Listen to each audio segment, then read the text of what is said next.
जिस व्यक्ति पर कर्जा बहुत ज्यादा मात्रा में हो जाता है और कर्जा चूकता नहीं है, आप बहुत प्रयास कर लिए, करोड़ों रुपए का कर्जा हो गया, यहां से लिया वहां दिया, वहां से उठाया वहां दिया, वहां से उठाया वहां दिया, तो निवेदन है कभी मौका लगे कर्जा मुक्ति के लिए सारे वृक्षों में अगर कोई श्रेष्ठ वृक्ष माना गया है तो वो बट का वृक्ष माना गया महाराज। इसलिए प्रशासनिक कार्य के लिए, मानसिक टेंशन में, परेशानियों में बटकेश्वर महादेव का स्मरण किया जाता है। और यदि निवेदन करूंगा बहुत ज्यादा, यदि आपको कर्जा हो गया, बहुत ज्यादा कर्जा हो गया और वो कर्जा चूक ही नहीं रहा, तो थोड़े दिन बड़ के पेड़ के नीचे आप बटकेश्वर महादेव के लिए 1 लोटा पानी, उसमें थोड़ा सा पिसा हुआ चावल पीस के गला लेना, चावल को और पीस लेना, पीस के उस पानी में मिला लेना और मिलाकर उसमें थोड़ी सी हल्दी पीसी हुई डालकर बटकेश्वर महादेव के नाम से बड़ के पेड़ के नीचे अपनी कामना कर जो कर्जा हुआ है उस कर्जे का भान देते हुए, स्मरण देते हुए छोड़ दीजिए महाराज। 2 या 3 सोमवार एक ही जगह पर करना, 3 सोमवार बाद वहीं से बड़ के पेड़ की थोड़ी सी जड़ उठा लाना और उस जड़ को एक कोई धागे में बांधकर या तो अपनी गले में डाल लो या अपनी जेब में पटक लो, उसको थोड़े दिन पटक कर रखना, लगभग 2 से 3 महीना पटक कर रखो।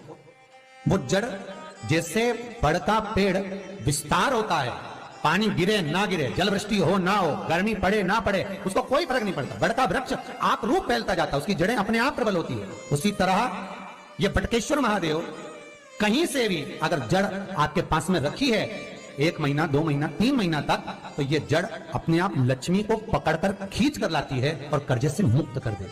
बटकेश्वर महादेव का स्मरण सुख का देना हो महाराज। ऐसा कोई कार्य नहीं जिसमें पशुपति व्रत लाख ना करो, बस दिल से अगर आपने पशुपति व्रत करा है, बाबा विश्वनाथ के 5 पशुपति व्रत होते हैं, किसी भी सोमवार से चालू कर सकते हैं।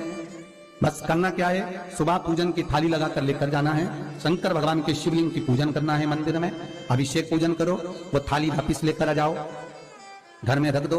उसी थाली में शाम के समय प्रदोष काल में सूर्य डूब रहा हो, उसके कुछ ही समय के बाद आप आनंद में 6 दिए घर से लेकर जाओ, थोड़ा सा मीठा बनाकर लेकर जाओ और 5 दिए शंकर जी के मंदिर में लगाओ। पूजन करने के बाद में मीठे के 3 हिस्से कर दो, 2 हिस्से बाबा के मंदिर में अलग अलग रखिए, एक ही प्लेट में 2 हिस्से नहीं रखना है, दोनों हिस्सों को अलग अलग कटोरी में, अलग अलग दोने में, अलग अलग प्लेट में बाबा को रख दो और एक हिस्सा, एक दिया लेकर आ जाइए। घर के दरवाजे में प्रवेश करते समय राइट भाग में एक दिया घी का लगा दीजिए जो लेकर आए मंदिर से, उसको जला के नहीं लाना है, वहीं पर जलाना। दरवाजे के पास आराम से बैठो, दिया जलाओ और प्रसाद लेकर अपनी कामना कर घर के अंदर सीधा पांव रखकर अंदर चले जाओ।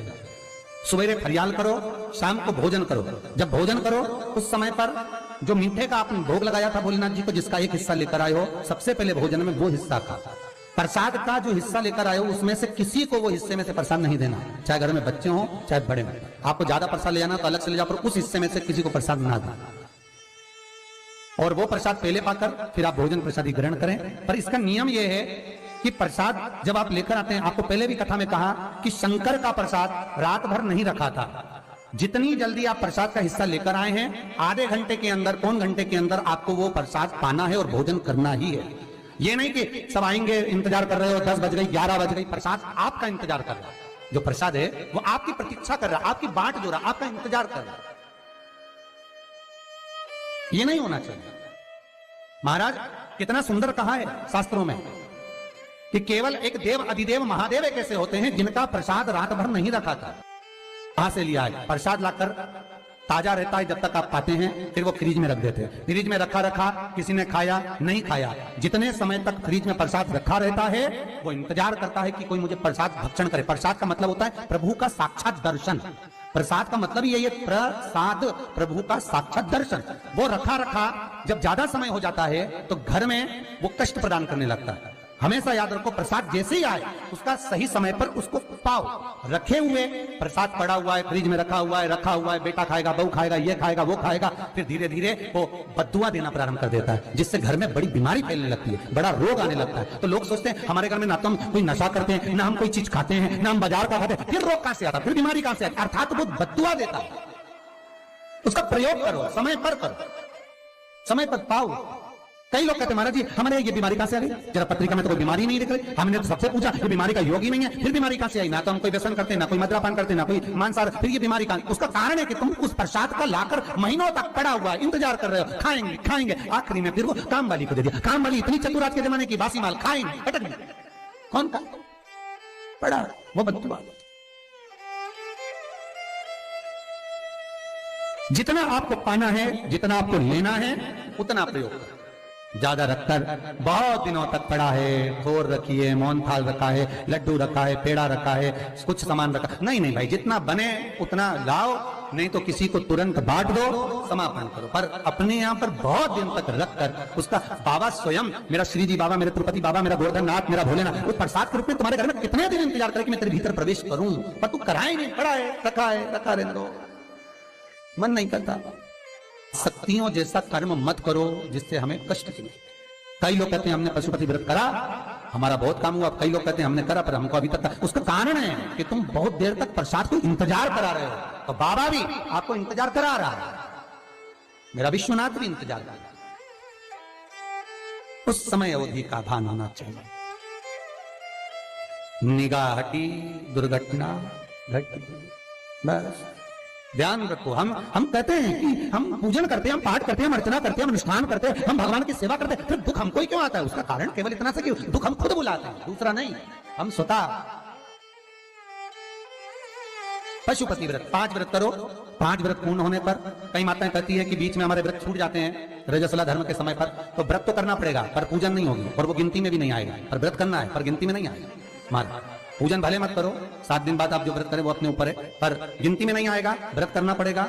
गिनती में तब आएगा जब दरवाजे पर आप दिया लगाएंगे, जितने दिया आपने लगाए उसी गिनती में आएगा। और महाराज 5 व्रत जब पूर्ण हो जाए, 5वां व्रत रहे, तब एक नरियल श्रीफल, उस पर एक मोली नाड़ा लच्छा लपेट कर, उस पर 11 रुपए रखकर, कोई आपको किसी को ना भोजन कराना है ना भंडारा करना है, केवल मोली लच्छा लपेट कर 11 रुपए रखकर बाबा विश्वनाथ के सम्मुख में शंकर जी की वो जलाधारी जो गोल है माता जगत जननी का हस्तकमल, उसी पर रख देना है। विनती कर देना, बाबा मेरी ये कामना से मैंने ये व्रत किया।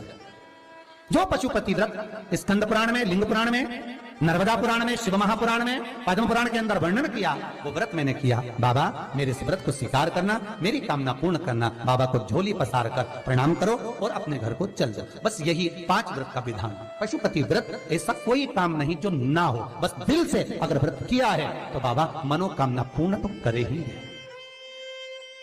मनोकामना आप हमारे घर के, चाहे घर की धर्मपत्नी हो, चाहे भांजे हो, कोई प्रॉब्लम होती है हम उनसे कह देते पशुपति व्रत कर हो जाए।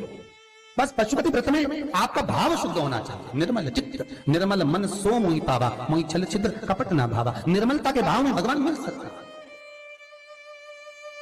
और फिर निवेदन करूंगा, 1 लोटा पानी चढ़ाओ ना चढ़ाओ, पर बाबा से दिल से आप मिलो तो एक बार, दिल से उससे कहो तो।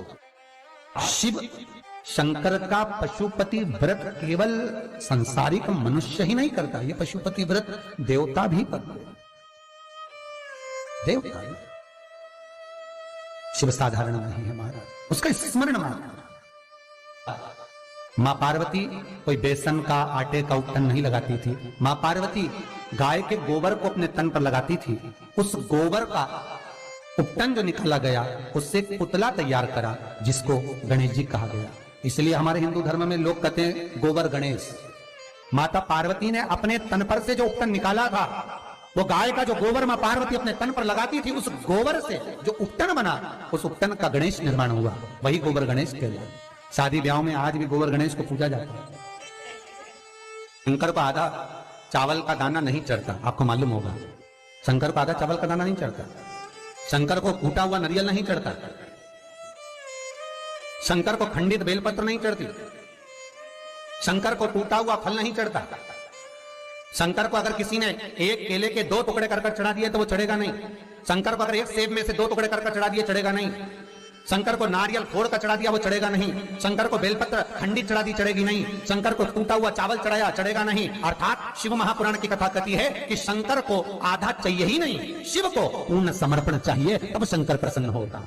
शिव जब प्रसन्न होगा जब आपकी पूर्णता रहेगी। इसलिए चावल का दाना भी आखा, श्रीफल भी आखा, फल भी आखा, केला भी आखा। जो तुम दे रहे हो भगवान को भले मत दो, पर जो देना है वो आखा ही देना। पूर्ण समर्पण। अब आधा मन तो यहां लगा, आधा मन वहां लगा, तो भगवान कैसे मिलेगा?